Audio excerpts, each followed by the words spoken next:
তো I guys, আজকে মাছ ভাজা করছি। দেখতে পাচ্ছ মাছ ভাজা অলরেডি হয়ে গেছে। মাছ ভাজা করার পরে মাছটাকে কড়া করে ভাজার জন্য আমি মাছটাকে আরেকটু উল্টে দিচ্ছি, দেখতে পাচ্ছ। তো মাছটা উল্টে দেওয়ার পরে মাছ আজকে হবে, আজকে রান্নার মেনু আমি করে নিয়েছি। রান্নার মেনুতে থাকছে মাছ ভাজা।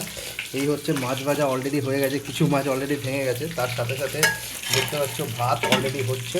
তার সাথে সাথে আমি মশলাও করে নিয়েছি, দেখতে পাচ্ছ আদা রসুন পেঁয়াজ, ঠিক আছে। তার সাথে সাথে দুটো টমেটো দেবো এবং মাছগুলোকে আস্তে আস্তে ভেজে নেবো। মাছগুলোকে ভাজার পরে এগুলোকে আস্তে আস্তে তুলে নিতে হবে। তো এটার জন্য গ্যাসের ভলিউমটাকে আমি লো করে দেবো। গ্যাসের ভলিউমটা লো করার পরে দেখতে পাচ্ছ অলরেডি ভাত হচ্ছে। ভাত আজকের দিনের জন্য মোটামুটি যেটা ডিসিশন আমি নিয়েছি সেটার জন্য হবে